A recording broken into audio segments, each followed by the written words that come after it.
പണ്ടൊരു 10ാം ക്ലാസ് വരെയൊക്കെ ഞാൻ ചിന്തിച്ചിരുന്ന എൻ്റെ ഒരു ചിന്താഗതി എന്താണെന്ന് വെച്ചാൽ അത്രയും പത്തറ്റിക് ആയിരുന്നു. ലൈക്ക് അങ്ങനെയായിരുന്നു.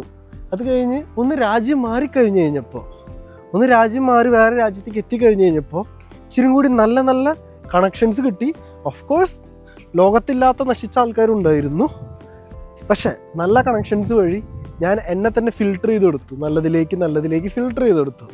അതായത് എന്ത് ചീത്ത, എന്ത് നല്ലത്, എങ്ങനെ ചെയ്താൽ എങ്ങനെ ലൈഫ് ബെറ്റർ ആവും, ലൈഫ് എന്താണ്, ഈ ലൈഫ് എന്തൊക്കെ കാട്ടിക്കൂട്ടാൻ പറ്റും, ലൈഫിൽ എവിടെയാണ് നമ്മൾ എത്തേണ്ടത്, ഈ ലൈഫിൻ്റെ കുറേ ഉണ്ടല്ലോ.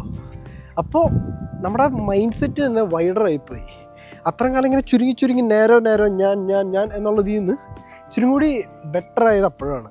അപ്പം നിങ്ങളെ ചുറ്റിപ്പറ്റി നിൽക്കുന്ന ആൾക്കാരുടെ ക്വാളിറ്റി ഒക്കെ ക്രോസ് ചെക്ക് ചെയ്യുക.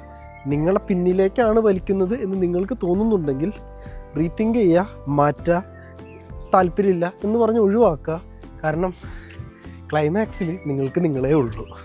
അപ്പോൾ നിങ്ങൾക്ക് എന്താണോ വേണ്ടത് അത് മനസ്സിലാക്കുക, അതിനനുസരിച്ച് ചെയ്യുക.